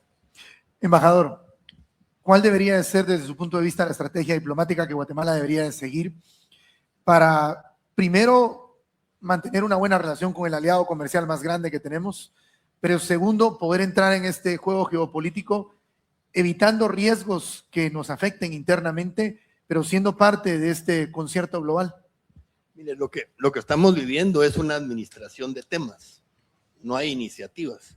Entonces, seguimos la inercia. Eso es lo que se ha vivido en estos 2 años y vamos a seguir, porque la Cancillería, que es la responsable de la diplomacia, son estructuras entrenadas en el multilateralismo. Aquí hay un desfase, hace falta renovación, es como una empresa. Uno tiene que contratar gente que esté al día, que se vaya renovando, se estén capacitando para poder competir y los nuevos instrumentos gerenciales, etc. La Cancillería está obsoleta. Entonces, para adaptarse a los cambios se requieren, obviamente, tener cintura política, entendimiento de lo que hoy se ha hablado. Washington, que es la meca, y la Florida, pues como aquí se ha hablado, ni siquiera hablamos con los vecinos y nos subordinamos a México. Este es un tema muy importante. El gobierno tiende a subordinarse políticamente, ideológicamente de la presidenta Sheinbaum, la 4T. Y México es el peor aliado nuestro en términos comerciales. Nos bloquean, nos mandan contrabando en la frontera de los carteles, que son los que mandan territorialmente. Hay una asimetría con México que no es de una buena relación de socios, pero políticamente sí hay una buena relación. Entonces, lo que hemos visto es difícil que la inercia cambie. Por eso es que hay que ser disruptivo. Trump es un disruptivo. Nos falta un fenómeno político que cambie o dé la posibilidad de un cambio como Milei, de acuerdo a las circunstancias propias de cada país. Bukele es un fenómeno entre arena, la parte de la izquierda, y surge, es un fenómeno. Guatemala hace años que no tiene fenómenos políticos, sino es una inercia que se ha venido dentro de estructuras ya enraizadas, políticas, y yo le diría, como bien dice Hugo, los capitales empresariales ya no mandan y se los restriegan en la cara. Es decir, ya en política ustedes ya es en la distancia. Entonces hay que hacer replanteamientos, hay que hacer una catarsis, hay que ser disruptivos como dentro de una empresa en un momento dado. No es fácil, son desafíos para que la diplomacia responda a esa disrupción. Tal como estamos ahorita, es más de lo mismo. Claro. Roberto, usted hablaba del escenario y contaba hasta el anuncio de migración, el anuncio antimigración. ¿Cómo ve el tema migratorio, tomando en cuenta también lo que planteó el doctor Maúl acerca de los riesgos de la dependencia que se tiene sobre las remesas y tomando en cuenta lo que está pasando con ICE en Estados Unidos y que hoy, por ejemplo, increíblemente, se habla más del show del medio tiempo de Bad Bunny por la polémica de ICE y lo que dijo en los Grammys que por el propio partido per se del Super Bowl? O sea, parece que el tema migratorio ya elevó a niveles que no habíamos visto antes en Estados Unidos, ¿no? Es un tema, yo solo una ocasión lo escuché hablarse en instancias de seguridad nacional, de la Subsecretaría Técnica del Consejo Nacional de Seguridad. Es la única instancia donde se presentó una duda de decir qué pasa si empezamos a ver deportaciones masivas, qué pasa si empezamos a ver una caída, digamos, brutal en las remesas. Y ojo que, por ejemplo, en el papel estaríamos preparados ante ciertos números de deportaciones, pero si hablan ustedes con cualquier experto en este tema, les dicen, miren, a la hora, discúlpenme también, a la hora de los cuentazos, se nos puede salir de las manos. El venir y que deporten gente, en dónde se va a colocar, qué van a hacer, cuál va a ser la oportunidad que tengan. Ya tenemos muchos fenómenos, gente que migra por una cuestión, ya es una cuestión cultural. En muchos municipios ustedes van y la gente ya hacen una apuesta a los jóvenes. Dicen, nos vamos a ver a quién deportan primero. Y entonces es un fenómeno bastante complicado que nuevamente también estamos, no se está discutiendo con la seriedad del caso. Estados Unidos también está muy consciente porque se necesita más inversión, pero ¿qué tipo de inversión, digamos, también puede atraer Guatemala? Y por eso es que muchas veces en otras ocasiones han hablado con otros países socios latinoamericanos y ahí regresamos otra vez a eso, porque creo que prácticamente toda la conversación la hemos tenido mirando al norte, mirando a Estados Unidos, mirando a Washington, pero nos olvidamos de nuestros vecinos, del resto de Sudamérica, con el Caribe prácticamente no tenemos relación. ¿Qué beneficios podemos tener? Porque han sido socios por muchísimos años la Unión Europea, que si bien el mundo está cambiando y algunos están cabizbajos, pero nuevamente son cuestiones que podemos ir aprovechando. Pero sí es un tema para mí, ni siquiera llegó a una discusión seria, pero sí es un tema de seguridad nacional. A ver, ¿puedo reaccionar? Sí, por favor. Bueno, primero, respondo a tu pregunta anterior. No va a pasar mayor cosa en términos económicos porque estamos acostumbrados a la incertidumbre política. Punto. Okay. ¿Sí? Así de sencillo. No, miren, yo creo que lo que sí es fundamental. Tenemos a la SICA, que es Centroamérica, y tenemos al CARICOM, que somos el traspatio de Teddy Roosevelt, ¿sí? El Caribe, y no nos hablamos. Yo creo que hay una lección importantísima que aprender. La CONCACAF, la Confederación de Federaciones de Fútbol de Centroamérica, pone y quita presidentes de la FIFA. ¿Por qué? Actúan juntos, ¿sí? Esa oportunidad nosotros ni siquiera la ponemos encima del plato. Lo otro es, y vos lo mencionabas bien, el segundo socio comercial de Guatemala es El Salvador. El segundo socio comercial de El Salvador es Guatemala. Y con Honduras lo mismo. Nicaragua y Costa Rica están jugados con Estados Unidos de una manera que nosotros no estamos. ¿Por qué no volver a ver, como hicimos hace 60 años, el mercado común del Triángulo Norte? Quitar las barreras que tenemos, tratar de complementarnos. Yo creo que con eso tendríamos nosotros ya bastante para actuar mínimamente coordinados nosotros tres, y si se pudiera replicar la CONCACAF en las relaciones internacionales sería otra cuestión, pero el problema es que somos pequeños y encima nos vamos cada quien solos. Ahí sí yo no le miro mayor futuro, porque al final en las estadísticas de comercio en los Estados Unidos nosotros básicamente no existimos, y como me dijo aquel señor Helms, que fue jefe de los republicanos, A mí me preocupa más que se mueran 10 vacas en el distrito que me eligen en Wisconsin que aquí hay una guerra civil. Pero usted no es humano y la dignidad de las personas. Aquellos votan por mí, ustedes no votan por mí. Así de sencillo. A ver, no quiero que se vayan con este sentimiento porque yo lo siento, que es estamos fregados. O sea, entonces, como no quiero que nos vayamos con ese sentimiento, le voy a pedir a nuestros panelistas 3 minutos para cada uno. ¿Qué oportunidades ven para Guatemala que quienes nos acompañan y quienes nos ven puedan aprovechar en este 2026? Cosas positivas que ustedes vean y oportunidades que se abren para el país, que todos deberíamos de aprovechar como nación. Doctor.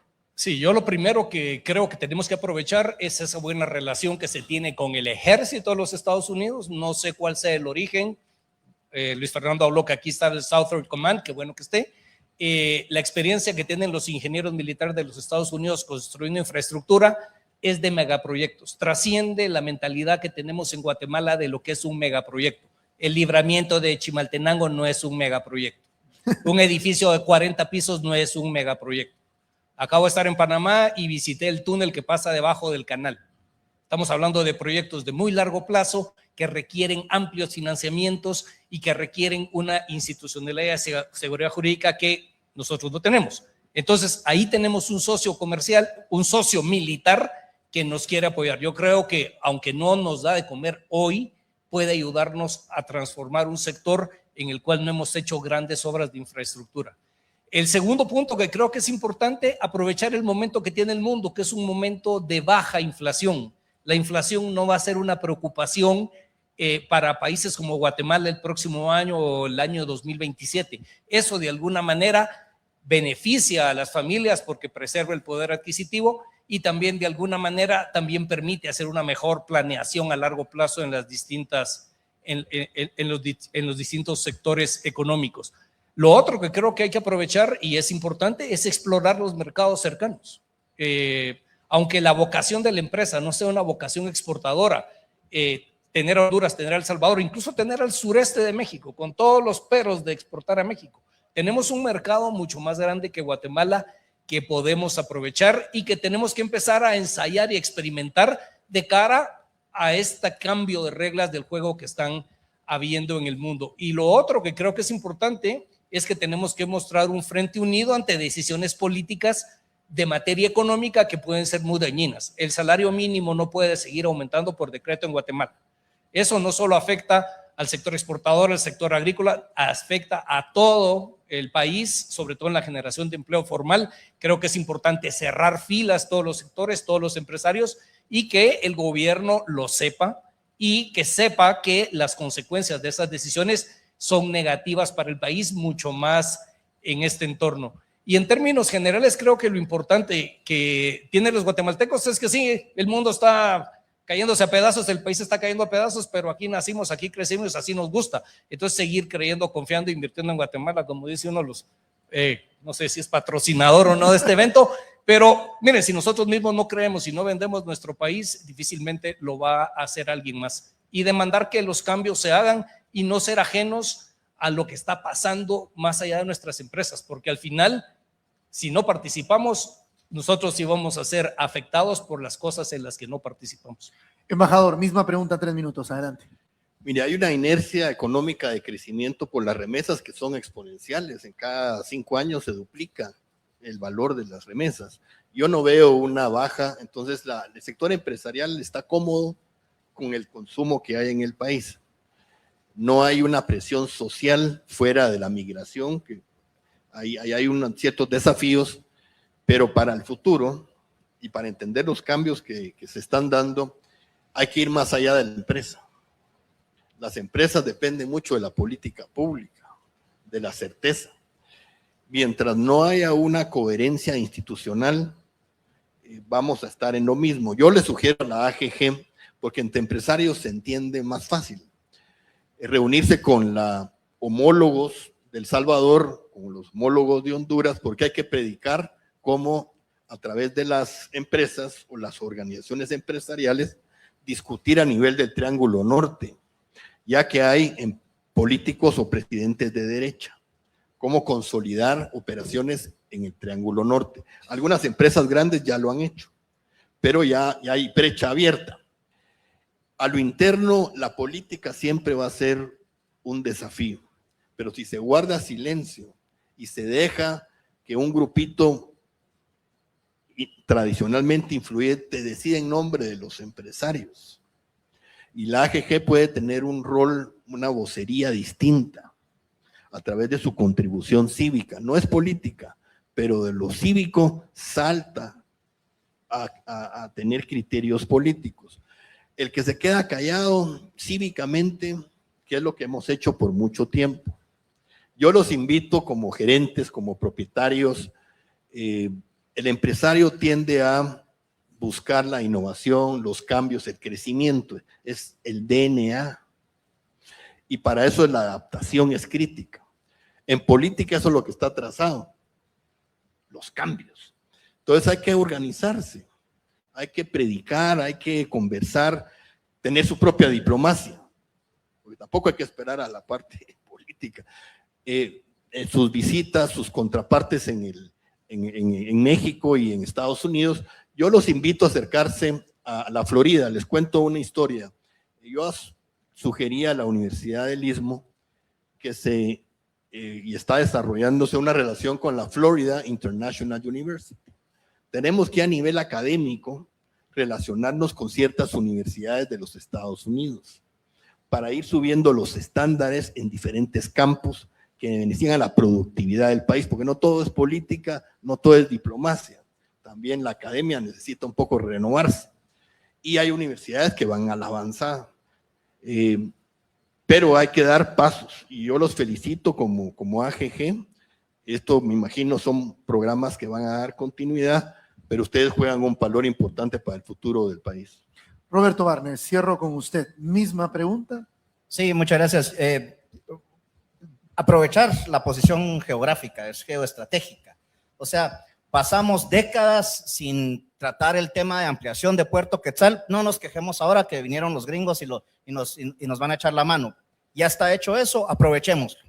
Pero también pensemos, porque eso no es un tema que todavía no se está hablando, por ejemplo, el caso de Santo Tomás, porque todavía estamos con el diferendo de Belice, ya se nos presentó un problema con una demanda donde Honduras reclama mares territoriales.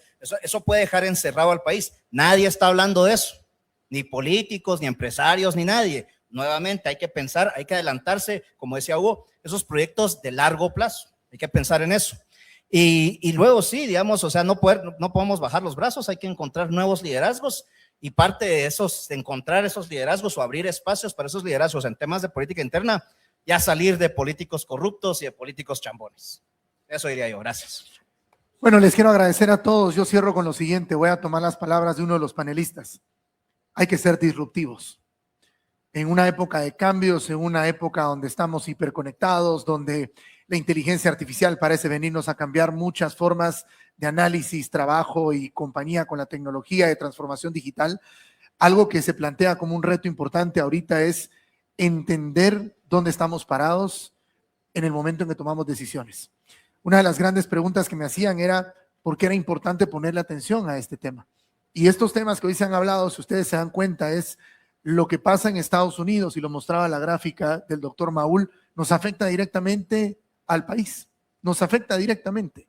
Y el tema de no trabajar como conjunto, y usted ponía el ejemplo de la CONCACAF, demuestra de que si trabajáramos juntos como región, el poder que tendríamos sería sumamente fuerte, pero no logramos coincidir en ese sentido. Quizás podamos empezar desde el ámbito local a coincidir nosotros primero, ponernos de acuerdo nosotros, vernos como una unidad que compite contra otras unidades y entender que la competencia no es local, la competencia ya es global. Y desde hace mucho parece que perdimos el enfoque en entender que no competimos contra otras empresas guatemaltecas, competimos contra otras empresas mundiales que entendieron que el juego es global y que ahí es donde está el verdadero mercado. No en atender 14 millones de clientes, atender a más de 1 billón de clientes. Y eso, por ejemplo, los chinos lo entendieron muy bien. Y Trump le recordó a Estados Unidos que el mercado no era Estados Unidos, que el mercado era volver a poner las reglas del mundo. Así que con eso me despido. Gracias, les pido un aplauso para nuestros panelistas y gracias por su compañía.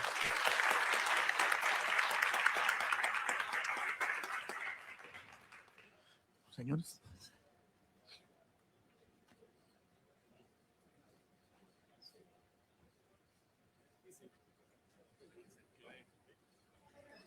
Muchas gracias a todos por su participación. Queremos hacerles entrega de un reconocimiento aquí a nuestros panelistas por el apoyo que siempre nos brindan. Entonces pediría favor a los miembros de Junta Directiva que nos acompañan, que puedan pasar aquí para que les podamos dar aquí sus reconocimientos.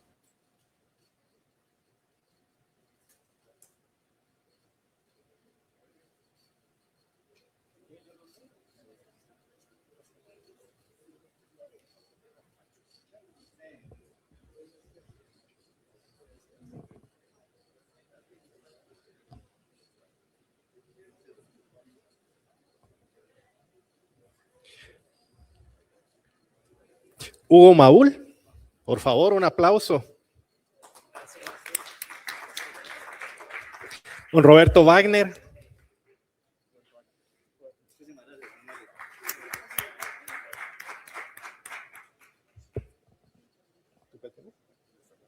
Luis Fernando Andrade.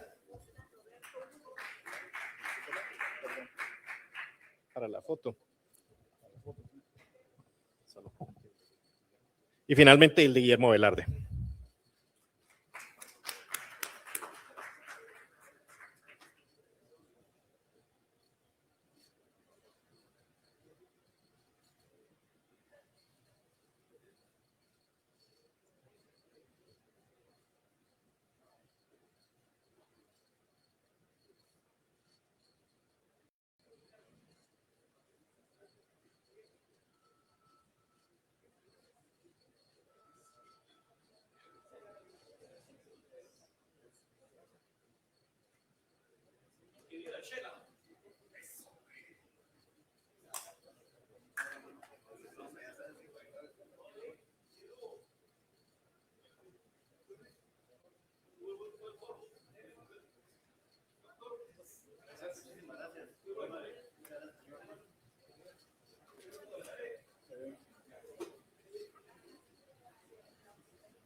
Con el patrocinio de IDC Valores.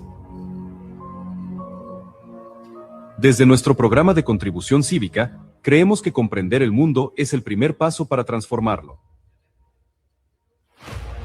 Hoy abrimos un espacio de análisis, diálogo y visión estratégica.